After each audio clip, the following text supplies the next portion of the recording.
Hey YouTube, coming at you with the Great League team submitted by Matt Spags, who is a subscriber to the channel.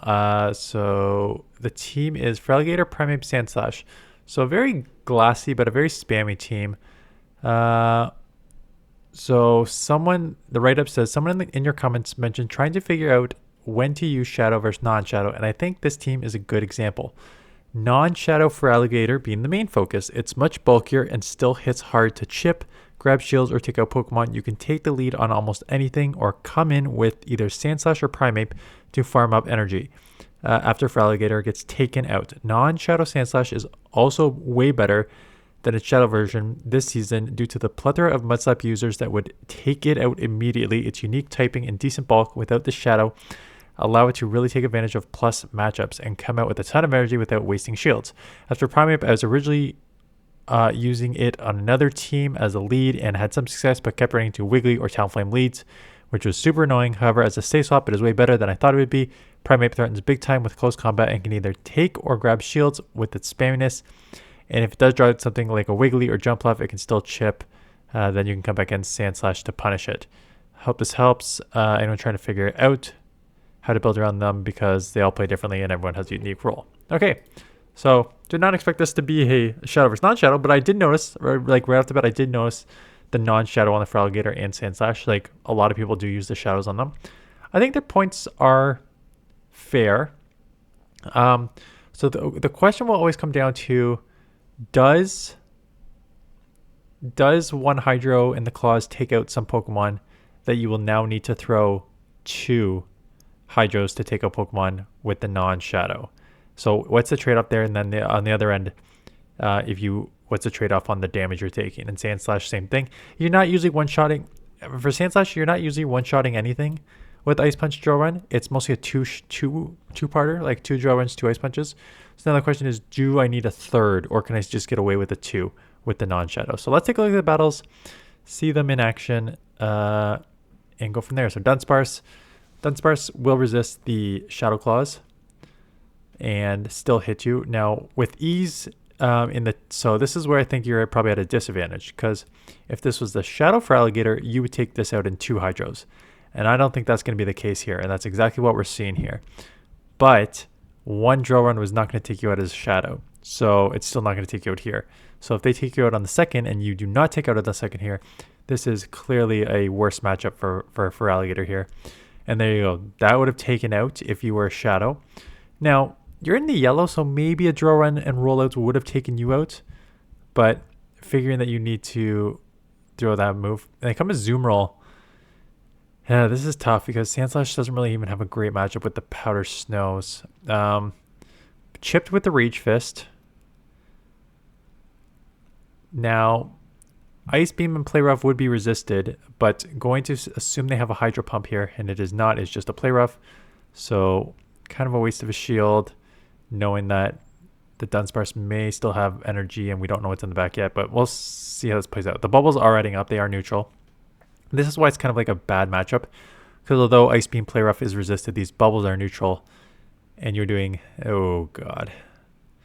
So Talonflame is going to just destroy this backline, and Talonflame with shields up and now energy is going to be a disaster for this backline. So because Primeape is still glassy, needing to burn the shield, SANDSLASH just getting obliterated. This is basically as close to top left as you can get.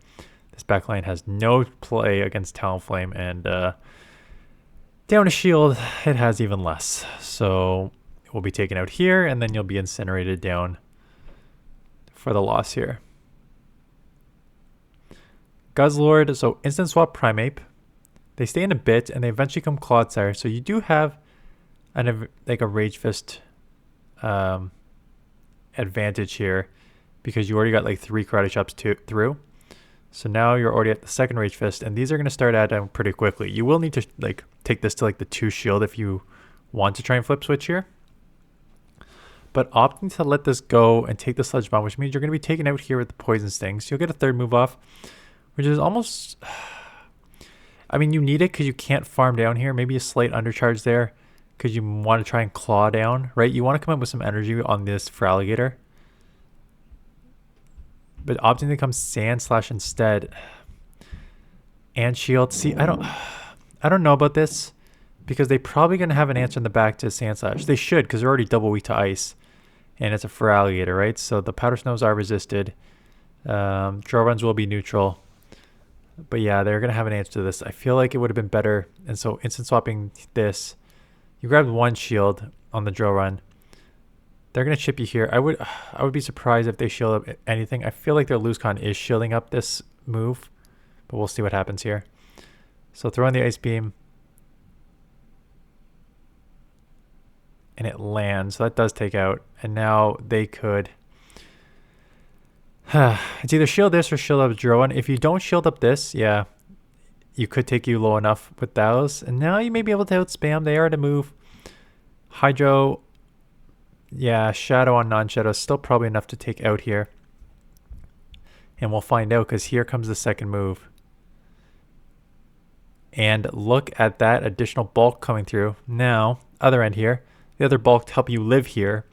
Does the non-Shadow not enough to take it out here, right? So, again, I feel like their lose con was shielding that up, and they do not shield that up and get that off.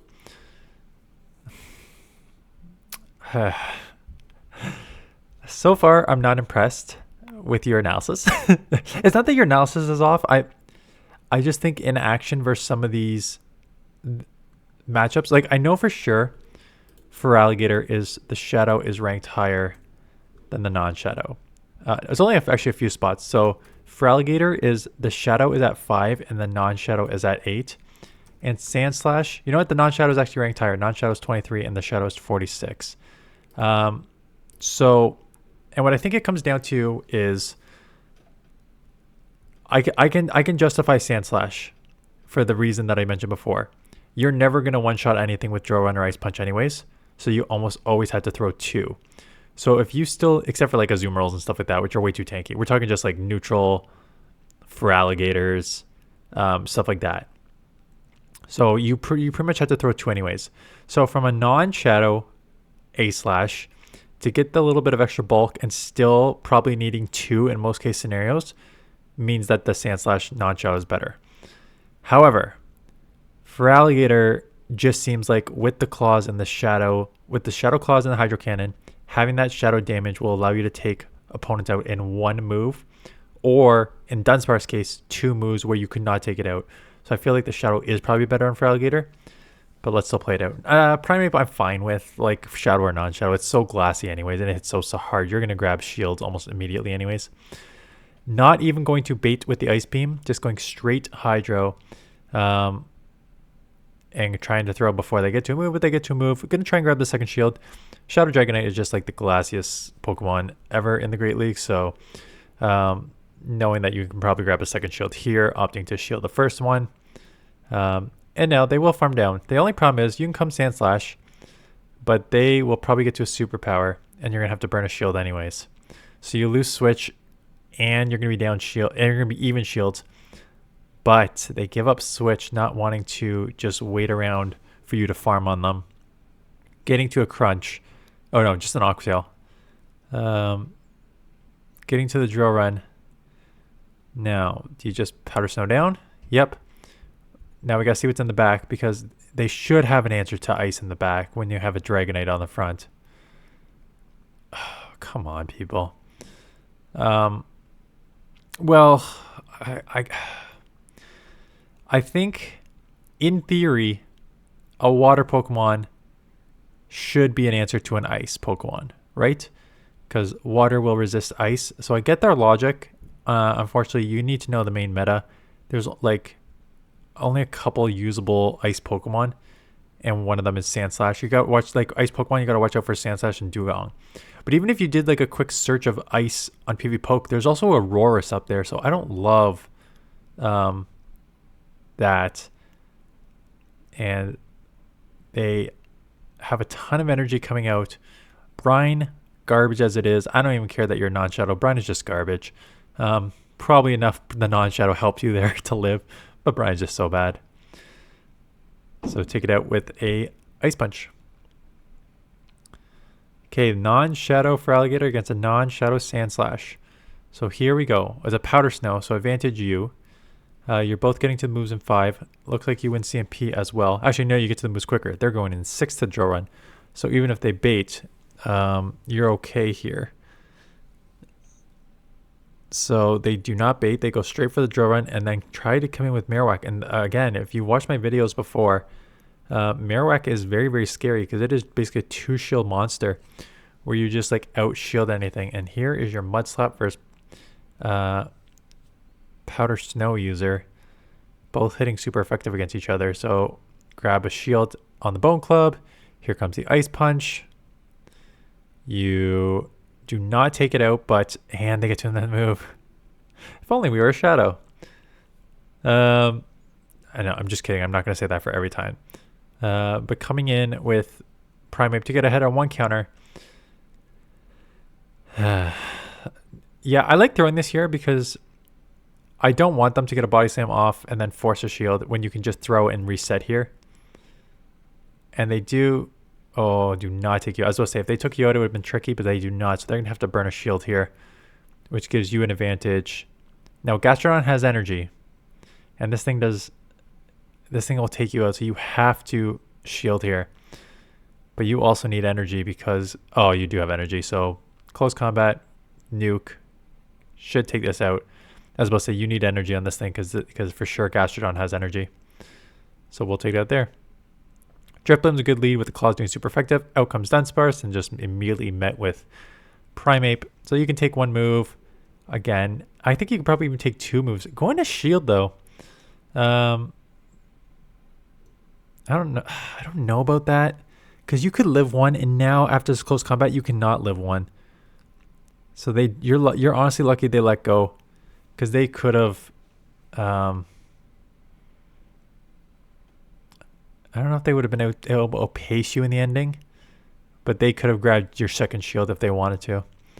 But they did not. They decided to let it go, using the shield on the Drifblim and getting 1 turn denied there, so you don't get any fast move through, which is rough. They do get the Shadow Ball. They're going to instant swap, and it is a superior, so you are super lucky. Yeah, they top left. That's pretty much a hard counter team. Now, Annihilate is rough. You kind of have to play this matchup out because Primeape Karate Chop is resisted, and SANDSLASH should take double super effective from the Karate Chops. Or counters, which are even worse. Counters actually hurt. So you have to just play this matchup out. And gonna get to the second Hydro. You'll outpace. And now going to... You know what? That's actually a smart switch. You were going to outpace with the Feraligatr, but those counters really would have put you in the red. Whereas now you could potentially get to a Rage Fist quickly. Met with a Wiggly, but these close combats are still neutral, right?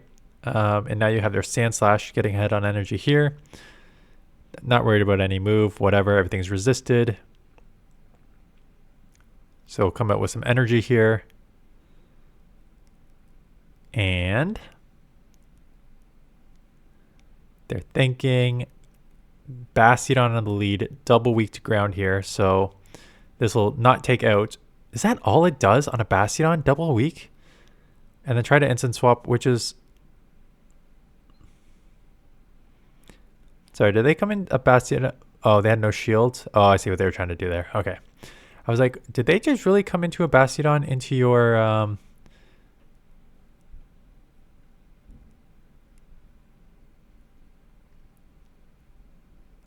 Sorry, I had a thought and then I just totally lost it. So instead of trying to get it back, let my brain go there and just go into the next matchup. You know, this is one where the non-shadow probably helps Feraligatr because these shadow charms from Ninetales would probably take this out before you get this move off. You have to just stay in this matchup because you cannot instant swap to SANDSLASH because they'll probably have an answer to SANDSLASH in the back. So you just need to play this matchup out, take a charge move, whatever. You just need to save shields for Primeape at this point. So I would have actually farmed up more, right? These are just resisted charms and resisted charge moves. So I would have, you probably are going to get punished here, but I would have definitely farmed up a bit more. Met with a Medi, not surprising. You need something for steals if you're running a Charmer. So that does a lot of damage. They make it to a move. So worth a shield. Could be Ice Punch, could be Psychic, could be Power Punch, who knows. It is just an Ice Punch. So I'd farm a bit more. Oh, and it's a Bastiodon, which is double weak to fighting. So just going to farm here. Have a close combat. This should one-shot. Double super effective close combat. Yeah, goodbye. And then we have a Rage Fist. And we were already boosted on the other one, so this should take out. Yeah. This is where Primeape can get kind of scary at times. Okay. So this will not one-shot, obviously, because you're non-shadow. So I'm interested to see if they let it go here. They do not. And this is where I think your argument is sound. Most Pokemon do not want to take a Hydro Cannon from a Feraligatr, shadow or not. Nice catch there on the Dugong, though. So instant swap into the Primeape. You can take a drill run, but not going to. Opting to shield it, and it's just an icy wind. So honestly, if you're that, and now a baiting here. I don't like this bait because they've already grabbed your shield. They don't need to shield this. Yeah, you got to just be aware of your circumstance. Like, they grabbed that shield from you. They don't need this matchup anymore. They could just go with the one shield in the back, whatever they want here. So it's not a smart bait at that point. And the Malamar comes back in. So we have already, I guess you threw 2 Rage Fists. So now you were nerfed and now you're single boosted. And now got that off, but now you're going to be taken out here. Now, do you try to outpace with the SANDSLASH, or you just come right back in here? And no, I was supposed to say they have energy. So coming in here and sacrificing yourself, knowing that if they just dump right away, and then they have a Quagsire in the back. So that's rough. Mirror match for Feraligatr, maybe the last one. 2 minutes left here. Getting to the Hydro. Obviously, this will put in the yellow, but not even, right? Non-shadows. But whoever's going to win CMP on the next one is going to take the other out at this point. So Hydro Cannon lands. Who wins CMP? We will get a. Looks like they were like half turn delayed, or you CMP'd in one CMP. Nope. Looks like they're half turn. I don't like this play. You know they're out of Hydro. Why are you giving up Switch when you've been winning CMP? And out comes a Talonflame. Unless you're trying to draw out a Talonflame. But you can get another one off here. They're going to have to throw, because if they let this go, double boosted Karate Chops, even though resisted, will cause this problems. Yeah. So they kind of have to throw. And opting to shield, thinking you can Karate Chop down before they get to another move, which is correct, I think. Because that 3 is going to register before the Incinerate and Charge move. I'll explain that in 55 seconds.